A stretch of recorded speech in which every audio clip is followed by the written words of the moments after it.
ॐ पार्थाय प्रतिबोधितां भगवता नारायणेन स्वयं व्यासेन ग्रथितां पुराणमुनिना मध्ये महाभारतम् अद्वैतामृतवर्षिणीं भगवतीम् अष्टादशाध्यायिनीम् अम्ब त्वामनुसन्दधामि भगवद्गीते भवद्वेषिणीम्.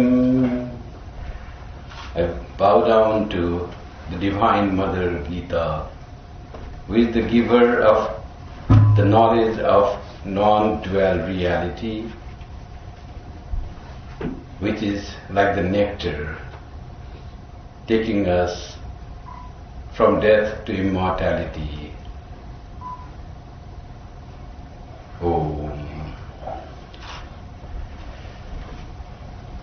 It's so nice to meet you again. After a few years, I had come few years, I think 2 years ago, for a retreat, and so nice to be in this land where there are wonderful devotees like you, practicing Vedanta, trying to go beyond darkness and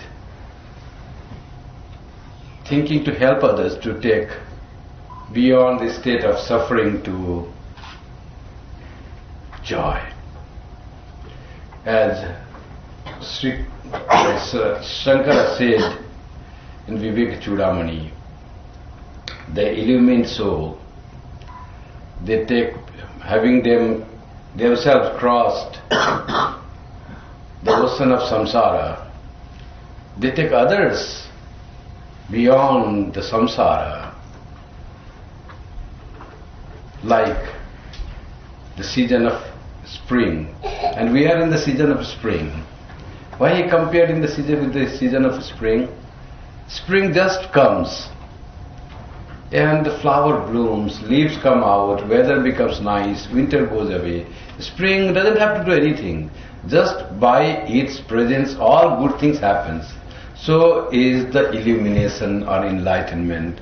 By the presence of anyone who has, you don't have to be illuminated, anyone who is advanced in the spiritual life, who has become purified with the spiritual practice, by the presence of such person, there is so much of joy all around.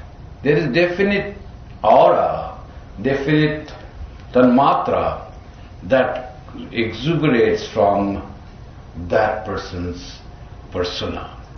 And we feel immediately a joy, a purity, being in a different situation. Our all miseries goes away. Let me tell you one story first, then we will go to the Bhagavad Gita. One lady was known to Swami Ranganathananda ji, our 13th president of our order. I know from 10th, because 10th was from Swami Vireshwarananda ji. So, he knew one little girl in Delhi when he was head of Delhi Center. Time rolled. That little girl became doctor. Swami Ranganathan ji also became elderly. From wall touring, lecturing monk, he became a trustee of our order. Then he became vice president. He was visiting Delhi as a guest. He was earlier head of the Delhi Center. When this little girl used to come in the ashram and play, this girl came to Swami Ranganathanji, whom she regarded as father, as teacher. And she said, Swamiji, I have to have some time with you, personal time. She came and started saying, I have become a doctor, such a prestigious position in the society, but I have gone through a lot of suffering in this process, a lot of challenges, conflicts, friction, and it's terrible. I have some problems I want to tell you. Swamiji invited her and she started speaking, and for 1 hour she told the story of her difficulties, what troubles she had to go through. And all the way crying. It was very painful experience. She again relived, relating about problems. She was in front of a saintly person, vice president of our order. He didn't speak, he didn't intervene when she was speaking. She went on speaking for 1 hour. After that, she stopped. Swamiji asked, "Did you finish?" "Yes." And then he said, "From this moment, all your problems are gone. All your troubles are erased. All your challenges are met. From this moment, you are a different person." Just he said that. And that lady comes out from Swamiji's room. Suddenly she feels she's so light, so peaceful. What created this change? Satsanga, sadhu sangha, being in the presence of a highly spiritual person. That Ranganathananda's position will have to be taken by us. That is our responsibility. By you, by me, by all of us. We have to be of some source of some joy to anyone who comes in touch with us. For that we have to generate that joy and peace in our heart so that it touches others. And that can be done. God can be realized. That's what Sri Ramakrishna always tried to emphasize. The purpose of this human life is nothing less than realization of God. And that is doable, that is achievable. And what Sri Ramakrishna says, Geeta takes us to that way, progressing towards the realization of our spiritual nature. Geeta and the everyday life, that's our topic today. How does our everyday life goes? If we start from the morning, if we had a good sleep, we wake up refreshed. If we had no good sleep, then we wake up with headache. Still dreams, very bad dreams, worried, heart palpitating. But suppose we had a good dream. Then our day starts fresh. Then we think of our work, going to school with homework and facing the teacher, or going to office and going in front of the boss, or facing, if we're a teacher, then facing the students, and all the challenges of life starts.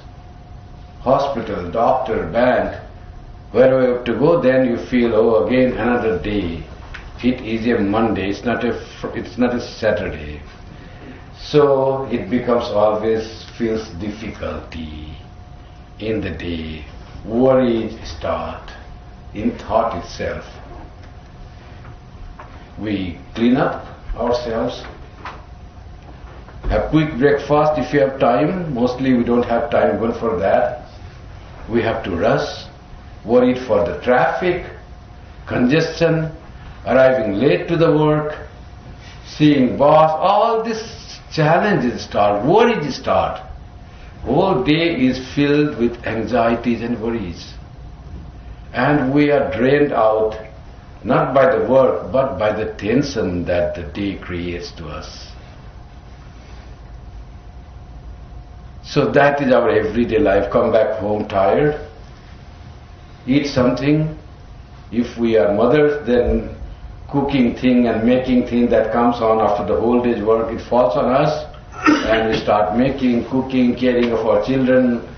And if we are husbands, then we depend on our spouses, and spouses think he works very hard, let him rest it. And the problems, they share each other.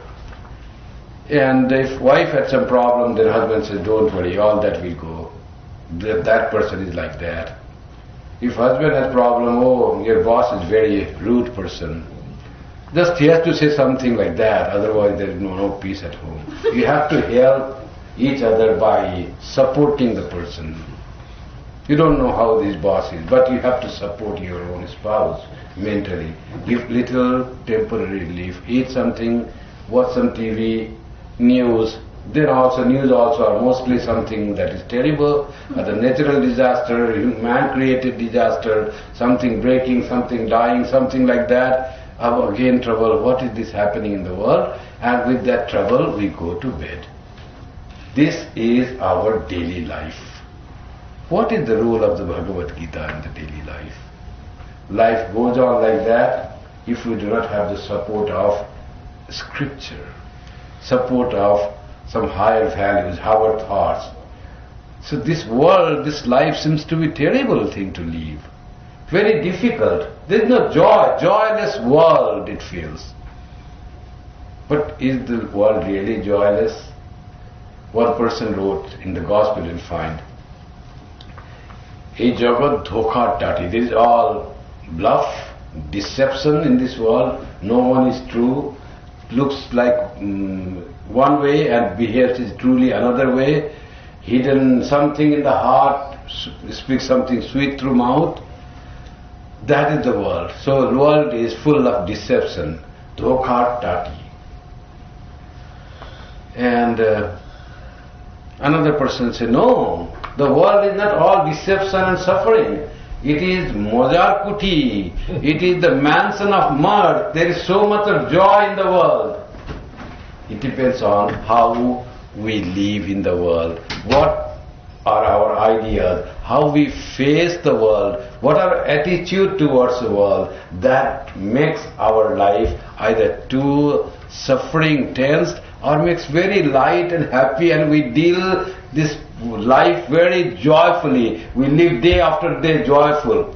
Situation in both the cases are same. Both have to face the challenges and friction and conflicts. But how they tackle the conflicts and situations and the frictions and the difference of opinion, how we take it. Bhagavad Gita comes to our help to make our life really Mojar Kuti, a mansion of mirth, everyday living should be joyful.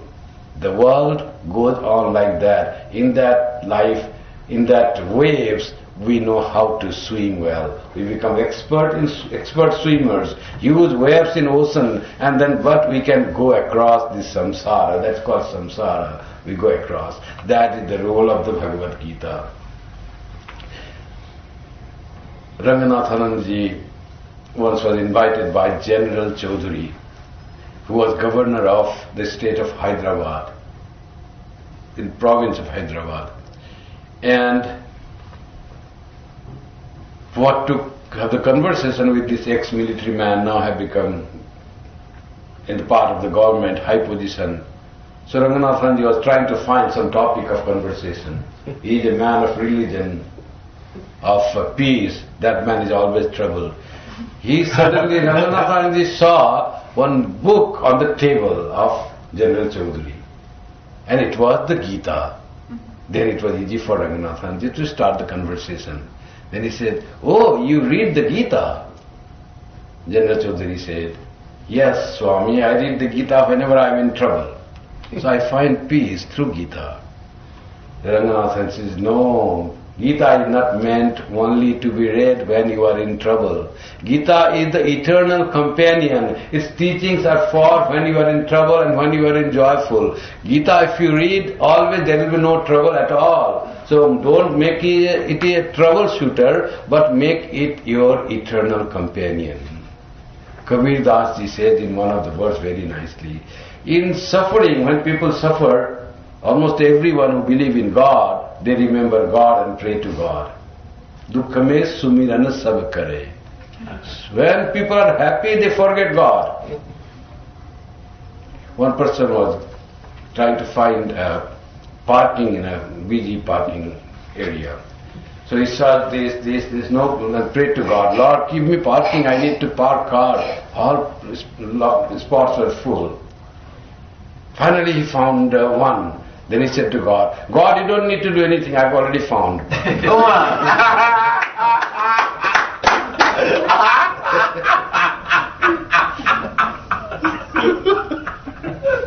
सुख में करे न कोई,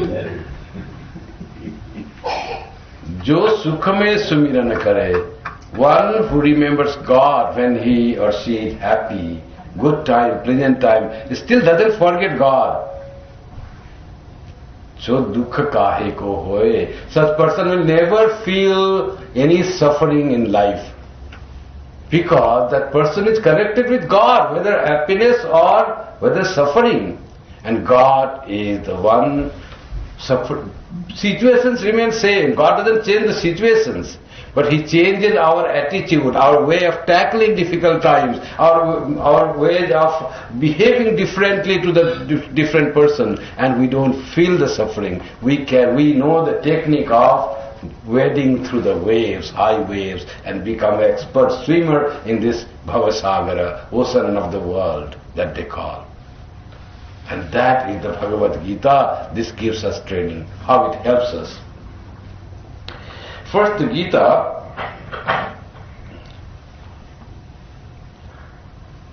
as I said, is Advaita Amrita Varshini. It showers the nectar of non-dual realization.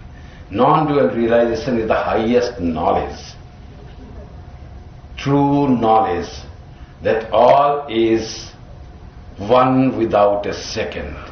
That non-dual reality appears as variety, as many.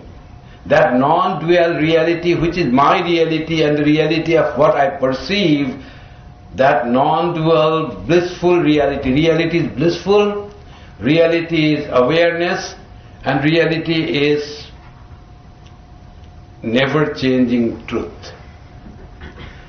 And it's pure consciousness.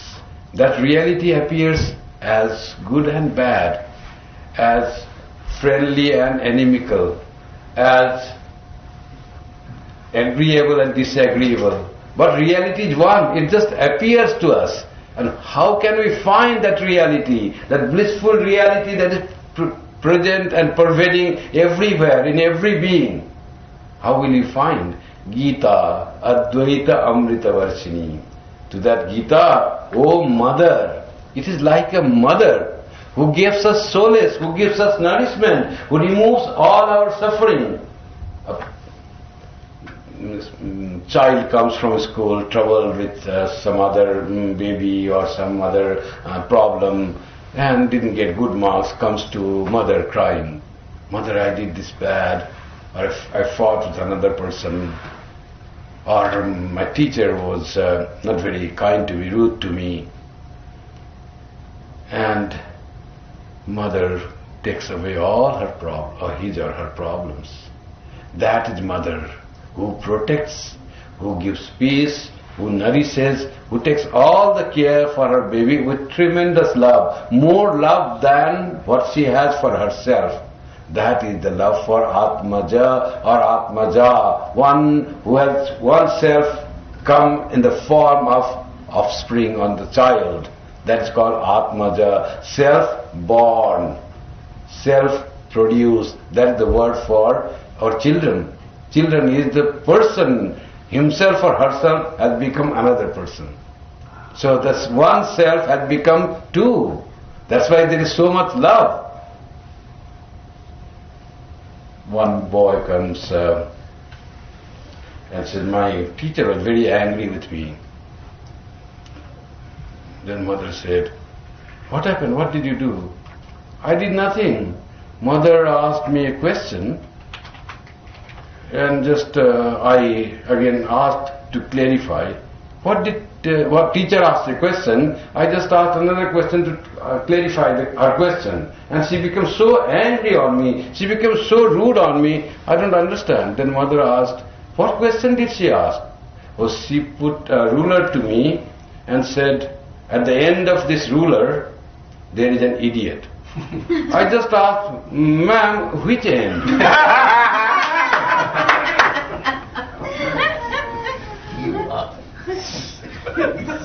So that is mother who takes all the care.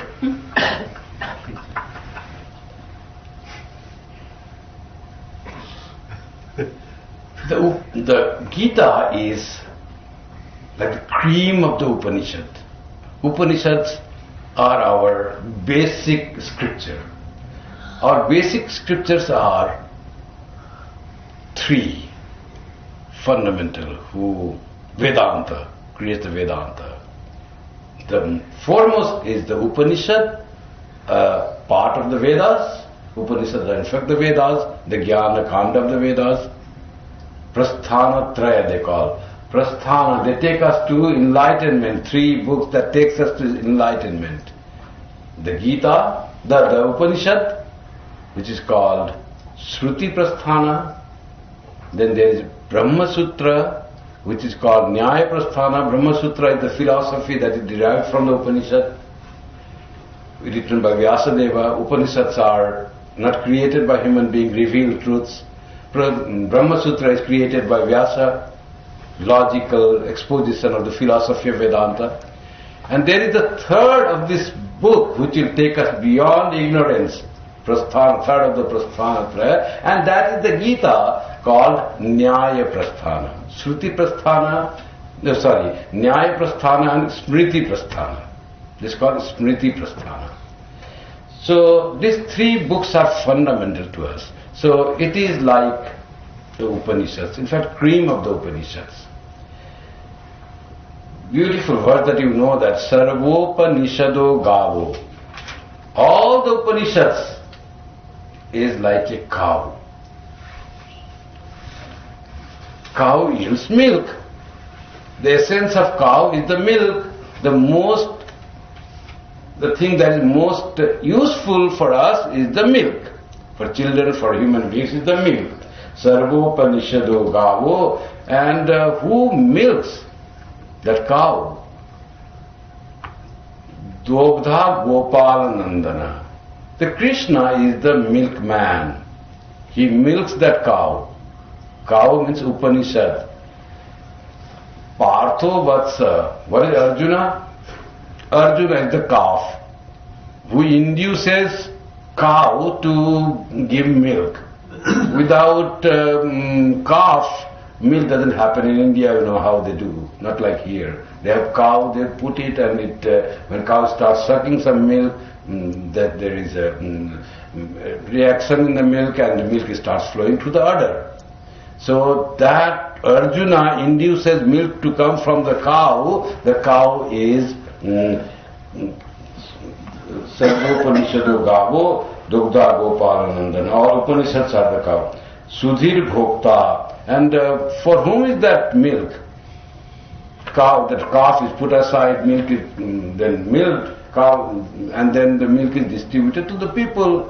And here who drink that milk are Sudhi, wise person, person interested in spirituality. The milk is made for them.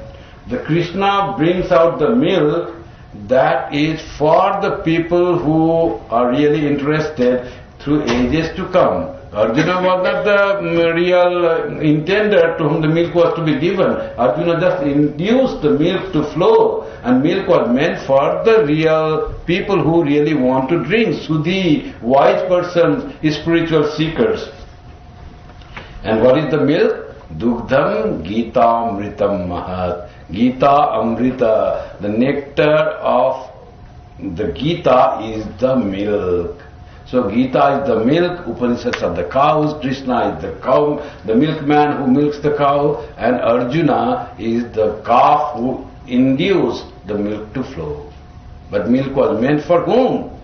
For us, for you and me, if we consider we want to have spiritual progress. So what does the Gita say for us to live in this world, in this difficult world? How to make the life easy, simple, comfortable? Are there instructions? Is there philosophy? Yes. Gita is said to be Brahma Vidya and Yoga Shastra. There is the philosophy for the attainment of highest knowledge of Brahman, truth, ultimate reality. And this is not only the philosophy of the highest truth, but it is also a manual for how to achieve that highest knowledge. That's called Yoga Shastra. It is scripture, yoga. It takes us towards that. Wonderful. Some are only philosophies. This is philosophy and also manual. You read it, you understand what is the truth, and it will take how to go to that truth. When you buy something, like you buy some machine or some electronic things, you get manual. Manual is just a thing, and suppose iPhone you get manual and you got phone. But here this Geeta is the manual and also the object. In it everything is there, and that's why it's called Yoga Shastra. Now, what yoga it says? Sri Krishna says, Gyatva Shastra Vidhanoktam Karma Kartu. How should we work in this life? What should be our attitude towards the people? What should be our technique to work in this world? He said, Gyatva Shastra Vidhana. So by understanding what scriptures say, then you perform the work. Karma kartum iharasi. You should perform work. What the scriptures say? How to perform the work. While performing the work, what should be our attitude? What should be our views? What should be the real view for performing the work to have that joy, gaining the joy of human life? Swami Sarvagatananda used to say, the Shastras are also mother, like Geeta is said mother. Shastras are mother. They love human beings so much that they say, come to me, explore me, understand me, and live life of joy. Why do you suffer? There is so much there to live a very happy, peaceful, simple life. Why do you suffer in the world? And they go as so much, these scriptures, as if they catch hold of the people and say, why don't you listen to me? If you listen to me, your life will be quite different. Yatva Shastra Vidhanuktam. Know the Shastra and perform the work and lead a very happy life. That Kabir Das says, when I was born, the whole world was so happy and I was crying. I was crying. I must perform work in life in such a way that when I die, whole world will cry and I will be smiling. ऐसी करनी कर चलो कि तुम हंसो जग रोए.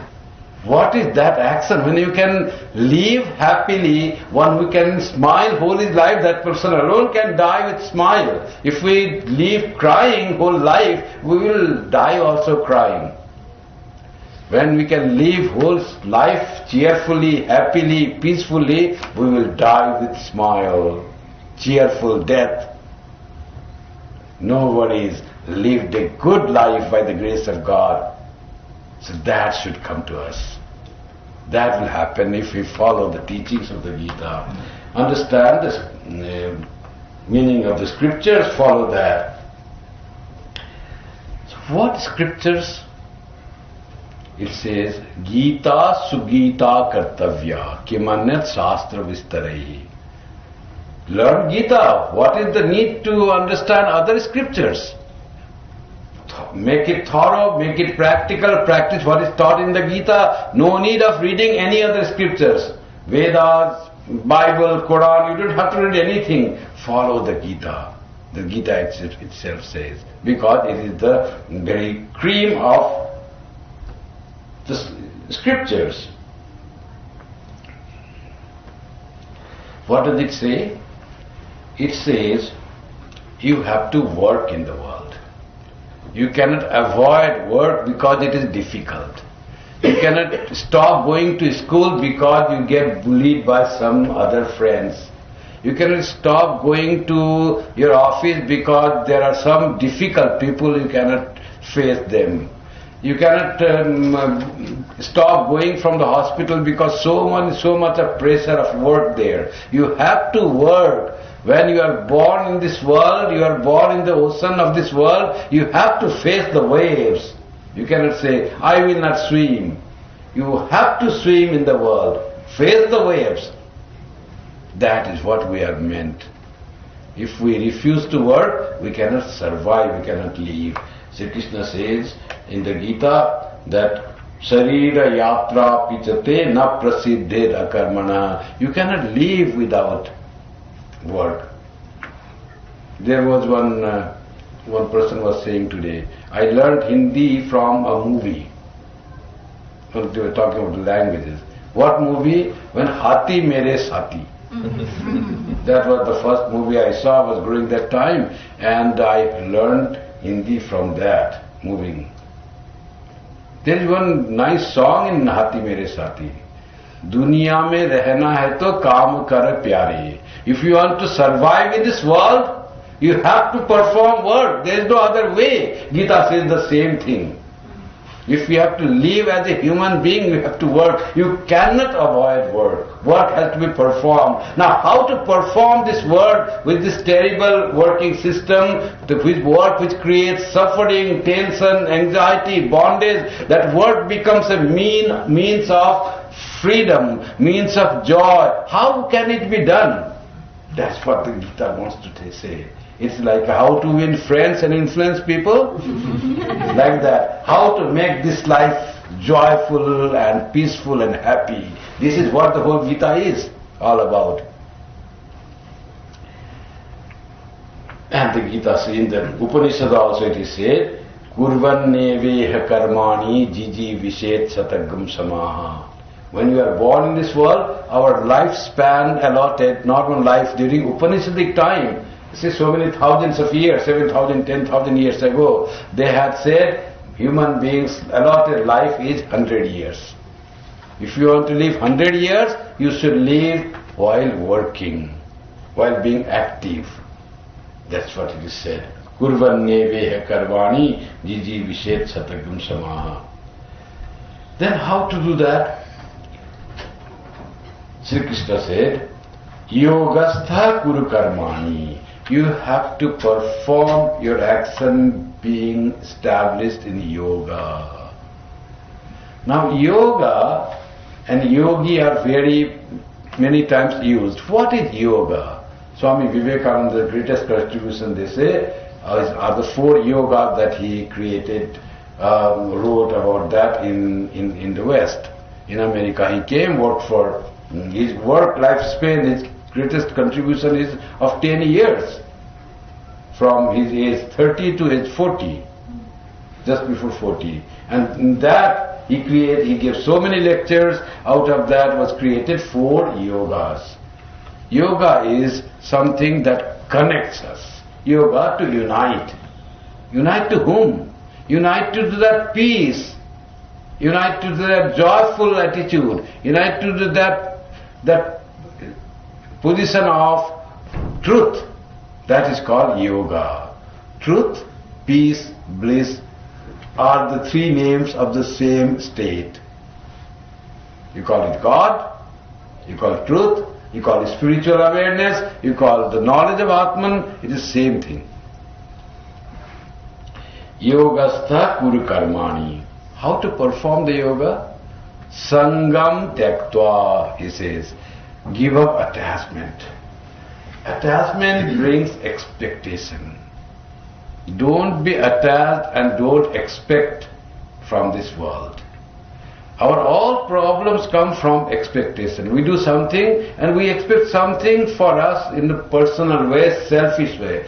When we perform action, you expect to work to be done well. You cook some curry, you expect it to come best. But don't expect that by having this curry, all people will praise me. What a wonderful cook. I have never tasted like that. Everyone comes and says, oh, you are a greatest cook that I have seen. Don't expect such thing. Why not to expect?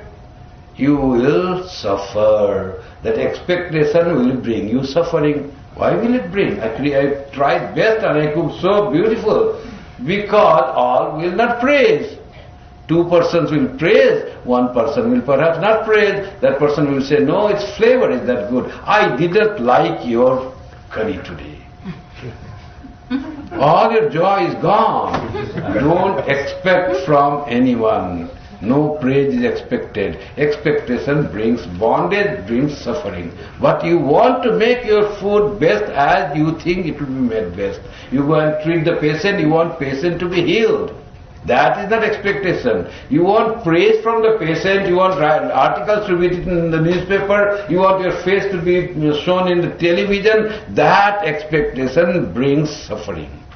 Not the expectation of performing work in the best way possible. Perform the work and then say, God take care. After that you get praise or blame, you say, who am I? It was all the power was given by God. Sangam tyaktva, no attachment, and then you become yoga, you practice yoga, that becomes yoga. When you perform some work with full attention and you do not want any your praise or you don't want any praise, that becomes your worship of God. When it is worship of God, connection starts and you become connected to that reality, to your true self, and you find peace. Anashrita karma phalam karyam karma karotiya. Those who do not want anything, they are not attached to any fruits. Karma phala, fruits of action for themselves. Those who do, they are sannyasis and they are yogis. People say, oh, sannyasi's life is so joyful, they didn't have to bother for anything, they have given up everything. People come and they say, come Swami, come, eat, sleep nicely, oh, so much joy. Next time I should become a monk, it says. So much happy to be. So we don't see what a monk has to go through, all the training, inner struggle, and that's how it happens. It's not easy to become a monk, it's not easy to become a householder. Monks know life is tough, it needs sadhana in any life. And if we perform work without attachment, that is sannyasi, that is yogi. No difference between these two persons. One who performs all the householder duties, taking care of the children, spouse, work, being with the people around, and doing all the things, managing household, managing money to live a happy life, that is not less important than being a monk and giving all your attachment and not earning anything. Nivedita said very nicely, Swami Vivekananda was the one who said, it is as important to earn and hold as it is to renounce and give up. Same important, it takes same labor. You earn, you accumulate, you then utilize for good thing. That is as difficult or as easy as to renounce everything and be with God. Same. To labor is to pray. One person goes to the field and it is very hard labor. And another person goes to the temple and prays. No difference between these two. That is the Vedanta. Which is everyone is worshipping God. Sri Krishna says in the Geeta, Swakarmana tamabhyarcha, perform your duty, your work well, sincerely, with full attention, with full alertness, and that is the tam abhyarcha, that is the worship of God. Your very performing of your duties with sincerity is the worship of God. Geeta, that message. That's why it says, the Swami Ranganathanji says, Geeta says, Tasmad yogi bhava. Therefore be a yogi. Non-attached, sincere, alert, performing duties, performing whatever comes to you. Don't be affected by the world so much. Things come and go one week. And we have to accept the variety of the people. As we go in the garden and see varieties of flowers, and we don't want one flower to be another. There is zinnia, there is mums. We don't want mums to be like zinnia, zinnia to be like mums. We have to accept the people in the same way. We don't have to think, oh, that friend, that person is so nice and friendly, but this person is difficult. No, that is not the way yogi sees. This is one type, that is a different person. Not bad or good. It is a different person. Accept all. And world is a combination of all different varieties. Otherwise it won't become world. If all are peaceful, all are friendly, all are nice, then how it is world? Then it becomes heaven. It's not world, but we want to live in the world. Karma bhumi, where there are friction, there is a challenge, but we have no ill feelings for anyone. We say, we pray for everyone. We accept all the differences, different people, different situations. We accept snow, we accept sun, we accept fog. Everything, there is beauty in everything. We had gone to a temple today and there was fog in the background. And people said, see, look how beautiful it looks on the background of the fog. They didn't think that sun would have come or this thing. Enjoy the temple in the fog. Enjoy the temple in the rain. Enjoy the variety. Don't try to think that everyone should be like one. There should be only one weather. People in the West, there is not much change in the weather like Western or West Coast. They say that our East Coast is much better, where we enjoy different seasons, autumn and spring, summer and winter. And West Coast is almost, it is like same, there is nothing snow falling much, nothing of that severe winter, and it's not really enjoyable. Variety is creation, variety is the world. Enjoy variety, variety of people, that's what Sri Krishna says. Don't want that everyone should be same. This person should be like this. Why is this person? Don't try to compare. Genia will be like genia, moms will be like moms. Moms will not be genia, genia will not be moms.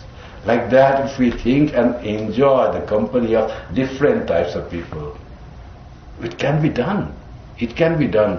And how it is done? God has made us all different. I am also different from other person. Some person like me, some person do not like me.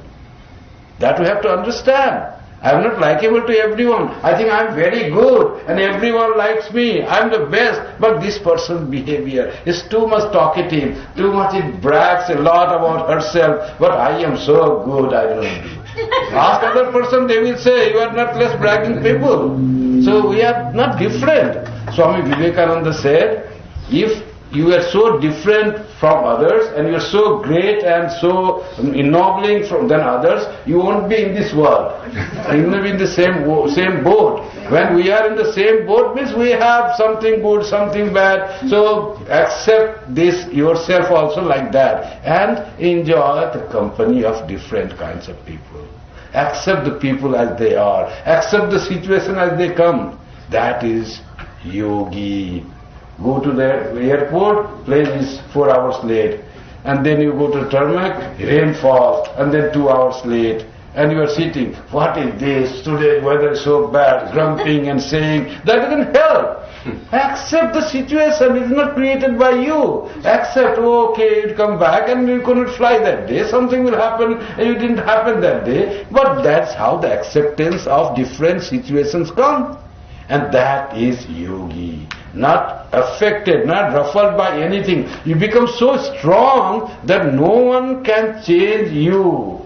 This strength, it comes from the Geeta. I will not be affected by any being. I will not lose my peace of mind. Go with that conviction. That will be like following the Geeta will say, don't lose peace of mind. How can we not lose peace of mind? Be a yogi. Always be attuned to the truth, to your true self, to God. When you are always connected with God, you are at joy. And you will find someday when we are really prayerful and we are connected, we feel so happy, we had good little meditation in the morning, if you practice morning meditation, and somehow mind was concentrated and you had the very nice focus on the object of your meditation. You feel so much peace and joy that you get up and then you even go and meet the same person who behaves in same badly. That person doesn't matter much that day. And if you are troubled, then little thing, little smile by other person, wow, why did you smile? What did I do? You will start quarrel. It happens on our mood. When you are yogastha, when you are with God, attached to, when you are peaceful, our whole behavior changes, our reaction to the world changes. The world remains same. That's why we have to change ourselves. World will not change. And no need to try to change the world. We will fail. When Yam came to Sri Ramakrishna, his second visit, Yam is Mahendranath Gupta, who recorded the Gospel of Sri Ramakrishna. And he said, he is the image, God. Sri Ramakrishna said, people worship God through image. Image is symbol. When they decorate and worship and sing, they feel they are worshipping that ultimate divine reality. Oh, he said, then people should tell the spiritual leaders should tell the people that this is not God, but God is being worshipped through this idol. Durga is being worshipped through this idol. It should be taught to the people. One should teach them. People do not know, they think this image itself is God. Then Sri Ramakrishna said, who are you to teach to the world? If God wants, God will teach. How much you have learned? And then he asked about his wife. How is your wife? She is good, but she is illiterate, she is ignorant, Agyan. Sri Ramakrishna said, and you are a man of knowledge? He was double MA, quite learned, headmaster of his school, and he considered, and not only that, he had read so many philosophies, science, he was really learned person, really erudite person. He really thought he is learned, and his wife was illiterate. But Sri Ramakrishna said, and you think you are a man of knowledge? It was like a big shock. He said, my ego was pounded, it is gone. And when I said it should be taught to the people, ignorant people, that they think that the image is God, then he said, who are you to teach people? Why you have to think that way? If God wants, God will teach. When they find so much joy singing in front of the image, they decorate, they sing, they worship, whether the image itself is worshipped as God, if God is everywhere, all-pervading reality, is God not present in the idol? Equally present. And when people believe and it becomes a symbol of God's presence, then it becomes more joyful to be there and to worship God with the light and the fruits and offering of flowers and the mantras. God becomes more evident. Wherever we try to feel with faith that God present, God reveals there. That's what Prahlada's story is. Hiranyakashipu, Prahlada's father says, where is God?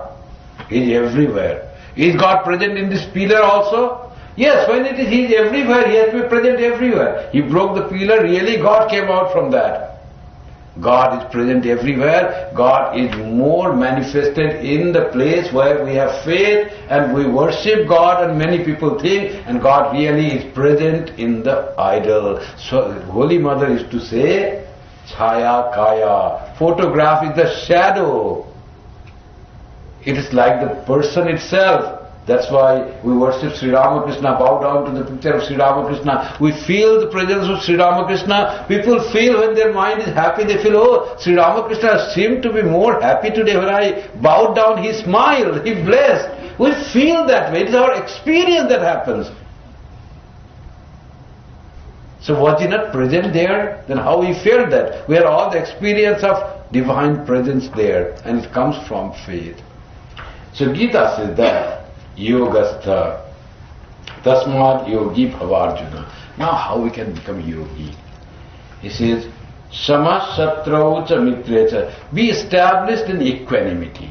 Try to treat everyone equally.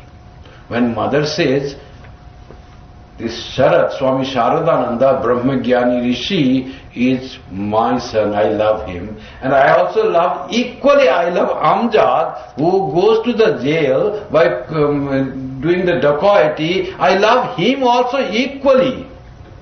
Holy Mother is not ignorant of what they to do and what is their basic difference in their work they perform. One is the highly done person or a Brahman and General Secretary of the Ramakrishna order. Another is the dacoit. Holy Mother says, I love them both equally. This equanimity we need to practice. Sri Krishna says, that is yoga. How is that? Sama shatrau cha mitre cha. Try to treat friend and foe alike. Nobody is foe, nobody is friend. It is our attitude or our thought that makes another person like enemy, like disagreeable, like unpleasant, like dislikable. This is our attitude, our thought makes that. The person you think, no, he's my friend, he's different. Then we start finding that different and we become more acceptable. And we can love even the different, difficult person. We can love even the person who is not very friendly to us. We can love them equally as we love our friend. How to do that? Whenever that person is sick, we can call, how are you? You can pray for that person and our love starts growing towards the person and our equanimity comes. Sama shatrau cha mitre cha. Big deal, but not big deal if we practice. And if we want to be happy in this world, if we want to have peace in this world, if we want to wade the wave of samsara, well, this is the technique. Treat both equally. Sama shatrau cha mitre cha. Tatha mana pamanayo. And honor and dishonor, treat both equally. Very difficult. It seems, how can both be equally treated? When person praises us, we feel so happy. Oh Swami, your talk was so nice today. Oh, I felt so elevated with your talk. I felt, I gave the talk. That's why you will say that. Yes, I tried so much, I thought so much. That's why you felt that way. Another person said, Swami, you spoke, but I heard that Swami treating this subject more nicely and I enjoyed that talk more than what you gave. Not treating equally.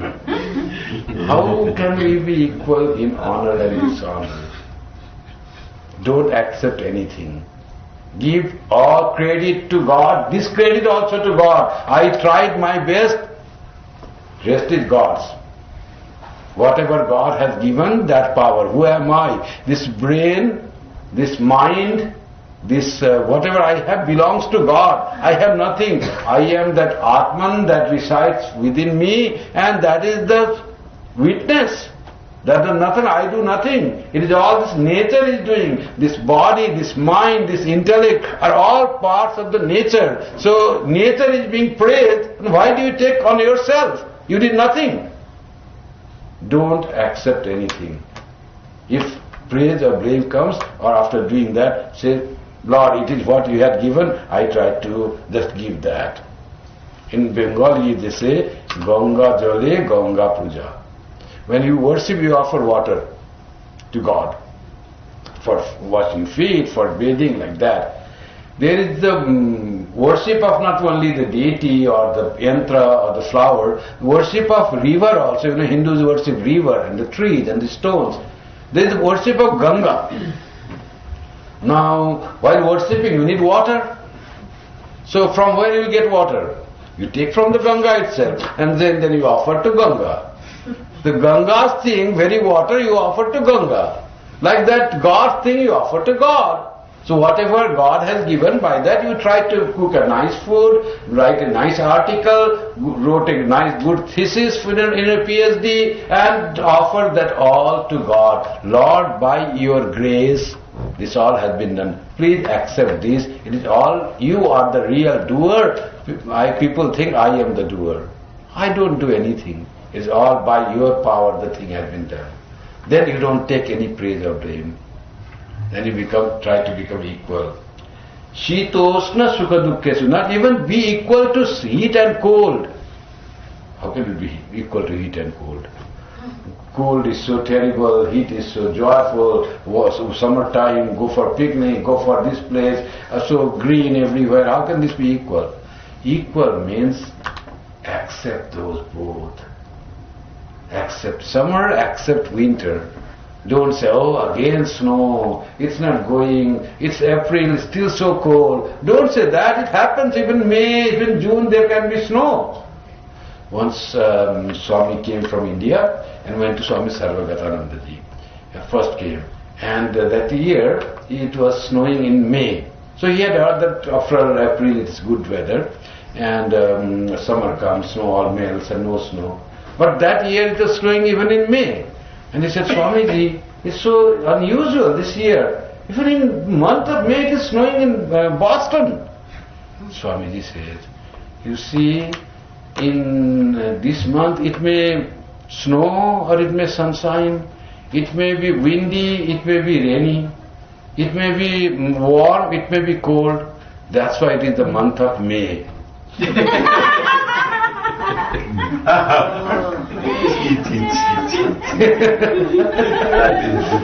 That's why May, it may be anything. So that was a wonderful answer, Niji, very witty, so witty answer. So like that, accept winter, accept summer, accept rain, whatever is there, that acceptance is equanimity. Otherwise, cold will feel cold, we have to put heating. In winter, in summertime, we put air condition if it is too hot. How can it both be equal? Otherwise, you will always put heat in the summer also, in the winter also. No, that is not what he says. Accept both. Season changes, that will be there. Don't be annoyed by one thing. Accept that. That's called treating them equally. And sukha and dukkha, that pleasant and unpleasant, happiness and suffering. Why? How can we treat them equally? That will come. Happiness also comes, suffering also comes. Health comes, sickness also comes. Today we are happy, tomorrow we can have headache. Today everything good, tomorrow we can have toothache. Don't be too much annoyed by changes in health. That will come. If we have body, sickness will be there. There will be fever, there will be good health. That will be there. Don't be annoyed with that. Sukha, dukkha will alternate. What is that verse? It says, dukkhanica, sukhanica. Chakravat parivartante, sukhanica, dukkhanica. It revolves like a wheel. That part that was down comes up, and what was up goes down because wheel is moving. Like that, our sukha and dukkha alternate, they will come in life. Something happens as we want, something will not happen. Don't be too much disturbed by suffering. Holy Mother, people said, where is the grace of God, Mother? It is so much suffering, I suffer so much in this life. Holy Mother said, why do you say that there is no grace of God? Suffering itself is the grace of God. See, suffering itself is the grace of God. How suffering is the grace of God? Dukkhe sumirana sab kare. You remember God, you go to God, you pray to God. Why this suffering? Why this misunderstanding? Why these such words? I tried everything to my friend. Why she or he misunderstood me? Then you go to God and pray. What took you to God whom you had forgotten? Misunderstanding by your friend, your suffering. It connects. And if we are a spiritual person, good time also connects. They say this, when you suffer, it pushes towards God. When you have good days, then it pulls towards God. Or it should be, everything is the education, everything is practicing yoga, attaching ourselves to God. So, good time and bad time, suffering and honor, happiness and misery, all should take us towards God. God should be like, we should be like that needle, compass, always pointing towards north. If it deviates, then there is difficulty. Sri Krishna said, you should try to elevate yourself. Someone will come, Guru will come, he will touch me, but he will come, then I will have to become spiritual. No, you have to try, work for yourself. Uddharet atmana atmanam. Practice, strive, and you will gain. Klaivyam asmagama partha Don't be like a cleaver, like a person of doing nothing without any power. Show your power, work hard, and be like a man. This verse Swamiji used to like most. He said, this verse in the Geeta is the most favorite of myself. Klaibyam masmakam partha naitvatvayu papadyate. Your present situation, O Partha, you say, I cannot find. That does not fit you. You are not that. You are a Kshatriya, a man of power, a person of good repute. You are come from that background. And I say, oh, I cannot fight now. It is too fearful to fight with injustice. Don't say that. It's not the good point that you are saying. You are talking like a person who is fooled, who is like has no strength. Then finally Geeta says, finally we should be able to surrender everything to God. And he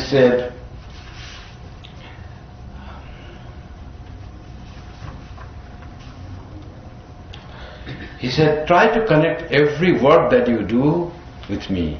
Yat karosi, yadasnasi, yad juhosi, dadasya. Whatever you do in the world, all work, even what you eat, what you offer as offering to God, offer that to me.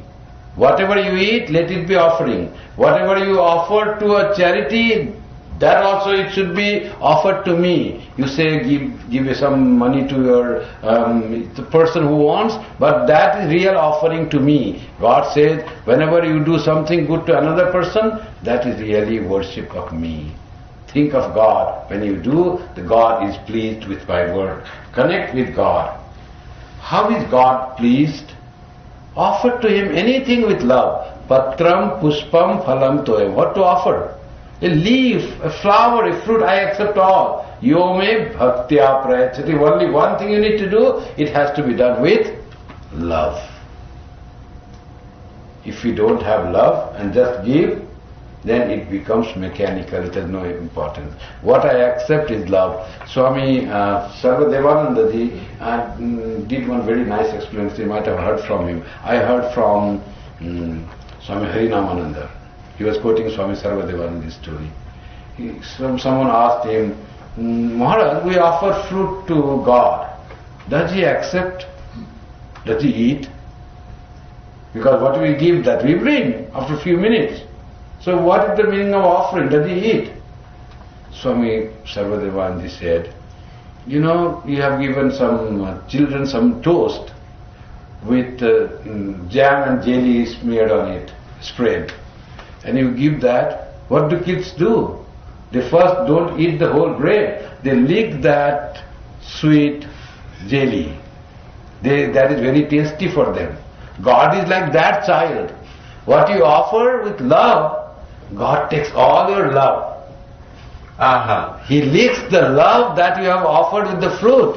Like the children, they lick the sweet thing that is spread on the bread. So God really does accept. That's why bhaktya, yome bhaktya prayachati. All that I accept. And he said at the end, Mam ekam saranam braja. Always remember that I am there. Holy Mother said, don't be afraid. Always say to yourself, I have a mother. Whatever situation you are, difficulty, problem, unsurmountable difficulties being seen, seems to be dark. Don't lose hope. Always say to yourself, I have a mother and I will protect you. There have been so many cases mother have shown the way. One person was coming first time to Canada. And he didn't know that in England he had to give another boarding pass. It was not given that time, before even computers were too common. Like 25 years ago, 30 years ago. And he thought he will go, and when he goes to the boarding gate, then he said, no, this boarding pass was from India to London. From London to Toronto, you'll have to have another boarding pass. Now where to get? First time coming foreign, first time flying actually. Then he said, you have to go to the counter. From gate, you're now going to counter again. Now there is flight time. So he goes to the counter. Where is counter? He was asking. They said, what is this thing? He was showing his boarding pass. And ultimately, In London, you know how far is the counter when you go out of this thing, like 10-15 minutes you have to walk, and there was a rush. While showing his passport, people wanted to see, and then he went to the counter and got the boarding pass. Now, where is the gate? He has to ask. First time flying, you can understand. There is hurry, plane is flying. Already people are ready. And then he starts coming, and somehow showing to the people asking the gate, he misses that boarding pass somewhere. Then goes sometime, then he finds there is no boarding pass that he got. Now again he goes back where I left, so many shops, so many places. Remember I left there. He goes there, time is already over. It is already late, plane leaving time already done. So if he leaves that plane, there is no one who will come to receive him. Swami Prabhupada was supposed to receive him. And then he goes and he finds that no one is there in that shop where he is showing that, where is the gate. Boarding pass is also not there, no one is there. Then he says, Mother, he remembered Holy Mother. He says, Mother, so you don't want me to go to the West, to Toronto, after so much of trying, getting immigration, doing all the things, you'd want me to come back to India? What is this, Mother? He said, with all his humility and yearning. And he saw from the shop out, he saw his boarding pass, one person had taken, was searching him. He went running to that person, snatched that from him even without asking when he was yet on the side. He said, it is my boarding pass, snatched from his hand, and he started running. Plane should have left. He goes there, plane was delayed for over 45 minutes by some reason. He gets into plane, comes to the airport, the plane was delayed, and people who had gone to receive him, first time coming. Then the person who had taken Prabhupada said, Swamiji, it's so late, perhaps he didn't come. Perhaps that flight might have come, but he did not come. And luggage was not found, something was there. He came after 2 hours. And Prabhupada says, no, we should wait for him. Because you don't know at the airport. And he finds outside, someone is there to receive. Swami himself has come to receive him. And he gives credit of all this to Holy Mother. Till I forgot her, all I had the problems. When I remembered her and surrendered myself to her, all problems were gone. Everything came in time. Everything was set all right. That's why the Gita says at the last verse, Yatra Yogeshwara Krishno Yatra Partho Dhanurdhara. Where there is Yogeshwara Krishna and where is Dhanurdhara Partha. Tatra Svir Vijayo Bhuti Dhruva Nitir Matir Mama, Sanjay says.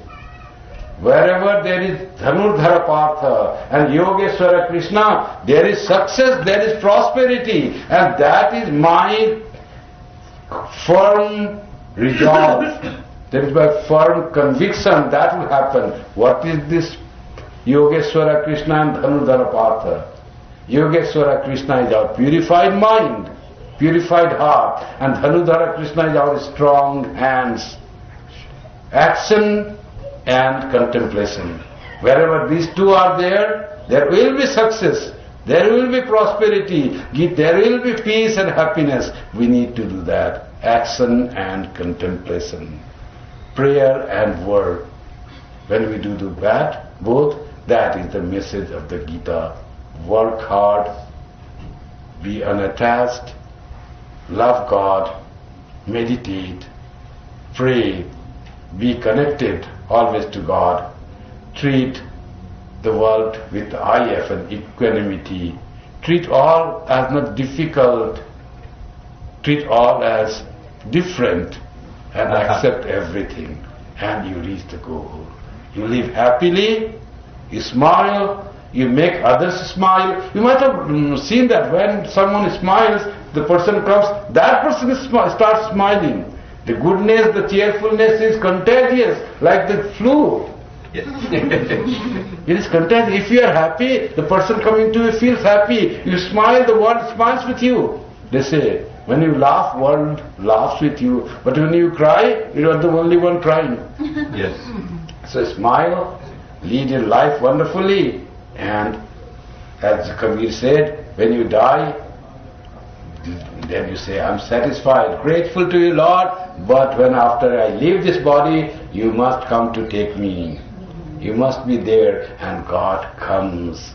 You go to the realm of light, true emancipation, the company of God. That is the promise of Gita, and that's how we can live our daily life to become real spiritual person, a happy, peaceful, himself or herself happy and making others happy, like the great season of spring. Basanta Valloka Hitam Charanta. Thank you very much.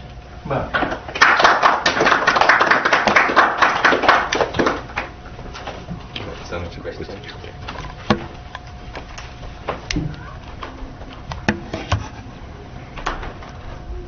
can have there is some time for discussion if you have any questions.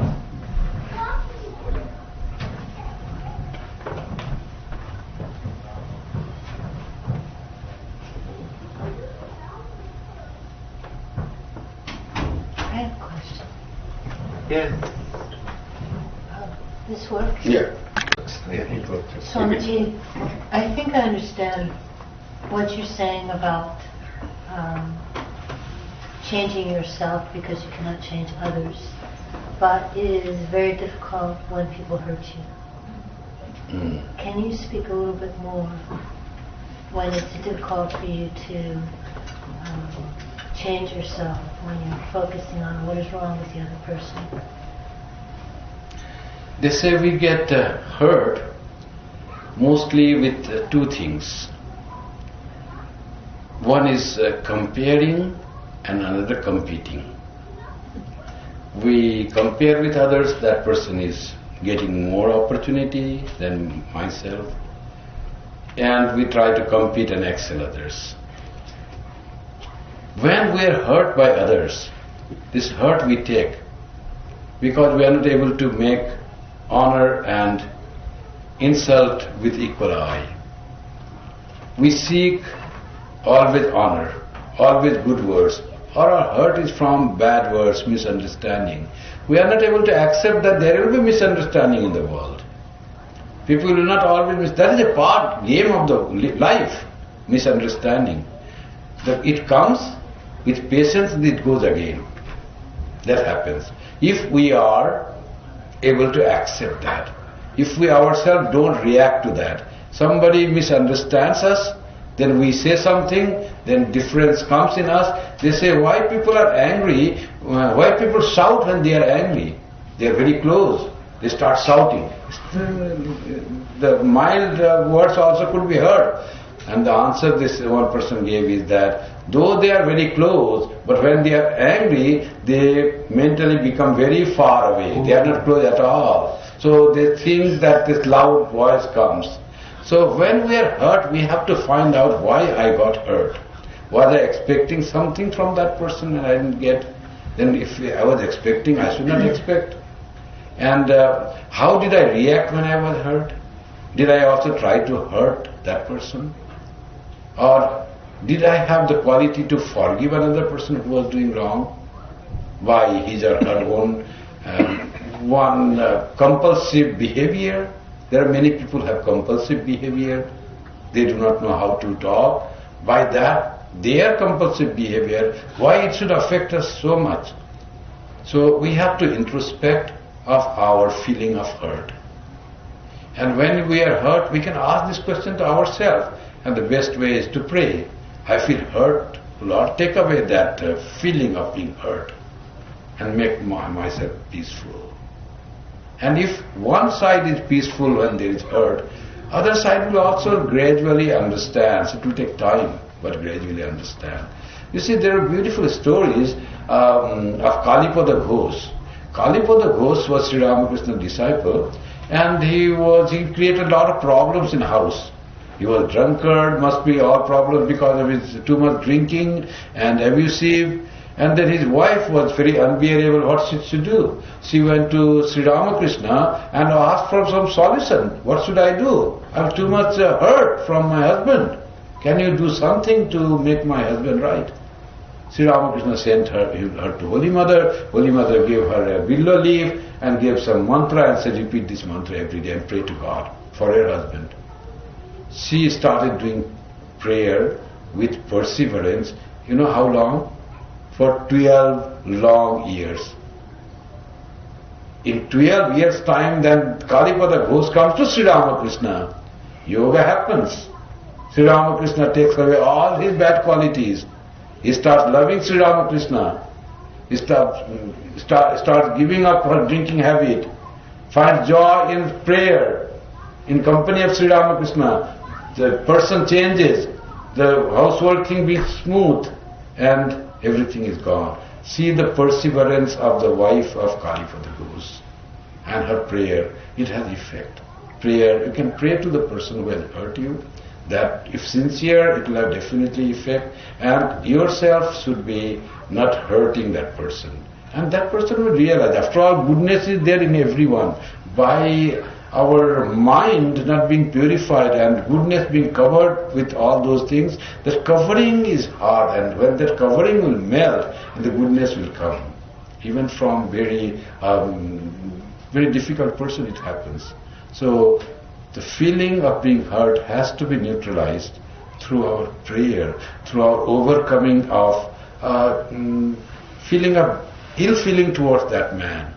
That's why one of the prayers of the Upanishad is Ma Vidvishavahai. May we have no ill feeling towards each other. Students and teachers say that. It can be said among the family members, among your colleagues. You can say that. May we have no ill feeling towards each other.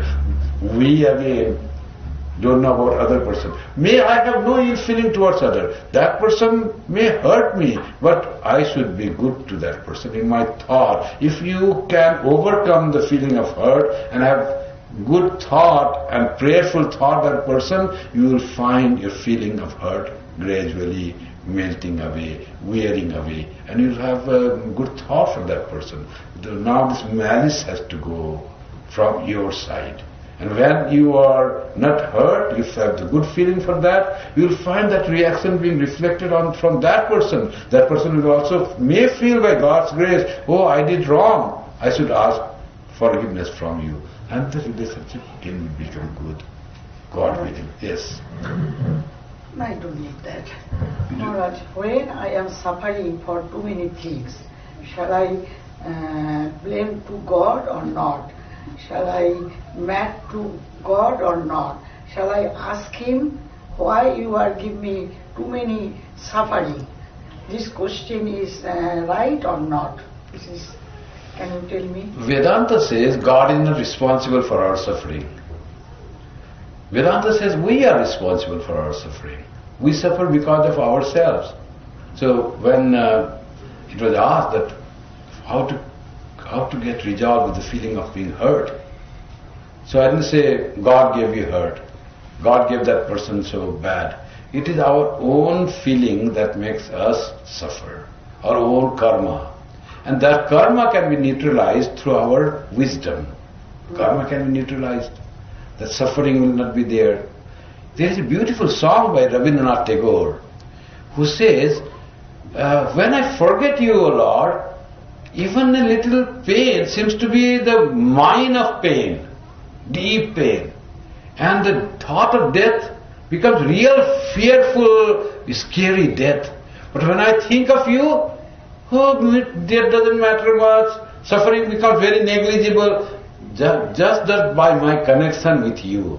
So more prayerful, more connection with God, suffering will be less. Oh. God is the balm, the thing, status, which will take away all our suffering. Let us connect with God more, and we'll find we become less and less hurt, less and less suffering. Wherever, even the physical suffering, if you complain too much, then it will go on increasing. If you learn to live with that, it becomes bearable.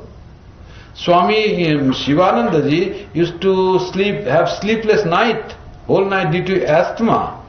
And people asked him, Swamiji, how are you? He says, then he used to say, I am fine, but this body is suffering. You see how they could differentiate between body and themselves. Body is like a cloth to me, and it will have problems, we get old. So nothing this complaint will help. So that way, let us be more prayerful, more spiritual, more connected to God. The suffering itself will start giving less trouble to us. Okay, thank you, Maharaj. Yes, please. Microphone. Swami, sometimes for work you have to do very boring tasks. So how can you turn that into yoga? Yeah. Yoga is when the work is very joyful. It becomes boring because we think something other would be nicer. Sri Krishna says, whatever is your work, that is your kartabhya dharma. Swadharme nidhanam shreya, paradharmo bhayava. He says, perform your own work that you have got for the time being and know that is the best for you. It's not boring. That's why we try to get connected to God. When you get, it's not about the work that makes us boring. It's our mind that is not connected to the bliss, to that core of peace and joy. That's why it seems boring. Work will be boring, people will be boring, everything seems to be boring. But when we get connected to God or to yourself, then everything becomes happy and joyful. So do more spiritual practice and try to remember God, whomever you like most, your Ishta, during the work, and pray to Him. May I find joy in the work. And try to think how much good you do through your work. It's a great service. It's not just for earning money you work. You help the company. Company may earn money, but it gives opportunity. So many people, things are produced, then it is sold in the market. Suppose you work in Apple. What is that? I get some salary, but Apple company becomes rich. What is that to me? But don't think that way. Think that this beautiful product is coming, and out of that so many people will use and feel happy. And you'll find that every small work done also will be joyful. There are three kinds of people that say, three persons were making temple. And one is Sattvika, one is Rajasika, one is Tamasika. Person went there and they were carving on the stone.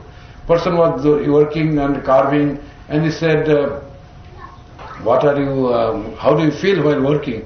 Oh, it's so boring, I have to work whole day and do this and nowhere I can go. It's very boring work. He was a tamasic person. Only thought about the work. When he can leave the work and go home, thoughts are always at home or at the park or whatever was there, but not at the work. And he felt his work was boring. Another person was working like that. And he was working very hard and working nice carving was being done. And they asked him, how do you like the working? Oh, it's hard work, but I don't get that much of thing. All this they're making us work so hard, but big temple was going, who leaves the temple this, but why we are working so hard? Some are, I live in another place where I will be living in a house, and this temple I am not using, but still I have to work. Without work I will not get. This is Rajasika, feels compelled to work, and doesn't find real joy in work, feels bound to work. And third person, he was working and very happy. How he feel? I'm very happy. Working the same way, carving was the same. And he said, why you are so happy? He said, magnificent temple is coming and people will come here and pray to God and they will meditate on God. They will find peace here. It is such a great work to be done and so much of joy will come out of it. Attitude changes and he is so joyful thinking of what big thing is coming which will be utilized by so many people for their good. Devotion will grow, love for God will grow and people will go from suffering to joy, from ignorance to knowledge, and this temple will help. God will manifest here. So that person was thinking that high and he was joyful. So you have to think your work is not boring. Your work is good. Try to find the goodness in your work and try to remember God more often. If we have mantra, try to repeat mantra. You have to doing something 1 hour work. When you go to washroom or just to sit down, repeat mantra. Be connected with some personality that you love as God. Okay? Like thinking of Sri Ramakrishna or Shiva, meditating Shiva in peace, joyful. Think of that and joy comes. Wherever we put our mind, it is colored by that thought. If we put mind in God, Krishna, beautiful, playing flute, and all joy. So think of that and joy will come to you. Just try to give spiritual thought to you intermittently during your work. Work should be better.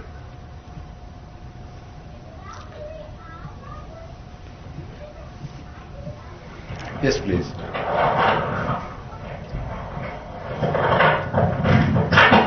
Responsible is me. Yes. Maharaj, this has bothered me for quite some time, and I have found a compromise, but I want to check it with you. So, if you are when you are doing karma yoga or doing things without any attachment, it is relatively easy if you do it mixed with bhakti yoga, which you were talking about today. I'm doing Lord's work, I'm doing this. So even if it doesn't come out good, it is Lord's problem. It came out good, that I cannot take credit with. How do you do that if you are not, how can you do it with the mixture of, say, Jnana Yoga or Raja Yoga? Raja Yoga I do not know even how it can be done, but let us say you are this intellectual, or you think you are that intellectual, it's all Advaita and so on. How do you mix Karma Yoga with that? Very nice. Wonderful question. Karma Yoga itself to do without thinking of higher thoughts is difficult. If it is supported by Jnana Yoga or Bhakti Yoga, it becomes easy, really practical to perform the Karma Yoga. Doing the things and wanting nothing for nothing, it will be very, very difficult. Just for work's sake, like Buddha could do it. Without thinking of any reward or anything, he only went on doing good to the world. What for? Nothing. But he had already realized God by then. He knew the truth. So for him everything was act of bliss for him. His life was blissful, his work was blissful, his talks were blissful, everything for him was full of bliss, full of knowledge, buddhi. But for us, as Sri Krishna said in the Geeta, again Geeta comes to our help if we want to do Karma Yoga with Jnana Yoga. Naiva kinchit karomiti. Krishna says, you work a lot and then you say, I am doing nothing. Further, I did lot of things. Do you remember the one story that Sri Ramakrishna tells in the Gospel? Vyasadeva was going somewhere and there was no boat and cowmates that were going, milkmaids were going with milk and butter. And they said, Vyasadeva coming, they saw, today we have to go to sell the things, and now there is nothing, no boat, then how will we go? Can you do something? Then he said, I am hungry, first you feed me. Then he had lot of this thing, everyone gave some from their portion, and he had lot of yogurt and milk and butter, that was the best things, like our ice cream and pizza and noodles nowadays. that was the best thing at that. And so he ate, and after that what he prayed to Yamuna, he said, Yamuna, if I have not eaten anything, please part and give us the way in between. Then the gopis thought, what is praying? Just now he ate so much and he is praying that way if I have eaten nothing. And to their surprise, Yamuna really part and went apart and they made a way in the ground. How did it happen? Though he had eaten a lot, but he knew this is all his offering to God present in his heart. He was nothing eating to himself. He knew that God resides in it. So though eating, he dissociated from identifying himself with the body, he identified himself with the Atman, with the soul, with the soul, with the self, and then self doesn't eat anything. The body becomes part of the nature. And now Yamuna understood, God understood, and it parted. Gita verse says the same thing. Naiva kinchit karomi, I don't do anything. Yukto manneta tattva. That's how a wise person thinks. Tattva means who knows the tattva, who knows the truth. And who is with the truth. Pashyan, Srinvan, Sprishan, Jigran. While seeing and smelling and while hearing, Indriyani Indriyartheshu Vartante Dharayan. So these senses are working with the sense objects. Where is my role? There is no my role. I am witness. I am doing nothing. These sense organs are working with the sense objects, all are part of nature. I am not part of the nature. I am Atma. These are all Anatma. So they are working there. So whatever being worked, this is the brain that works, or the mind that works, and the hand that works. I am neither the hand, mano buddhi hankara chittaninam. I am neither the mind, nor the body, nor the buddhi, nor the element that constitute this universe or this body. I am neither the sky nor the earth. Chidananda Rupa Shiva. I am Shiva. So these beings, this nature is working upon the nature. I have nothing to do with this. Just separate yourself from the work, and work will be done. With that thought, you will find the work done very nicely. This work, we remove your ego from the work is done best that time. Ego creates problem. I am working, that sense creates problem. When you remove yourself, that time the work is done the best. And you become unattached to the work, fruits of action. So that is how Jnana Yoga can help in our anasakti. Thanks a lot, Maharaj. Thank you.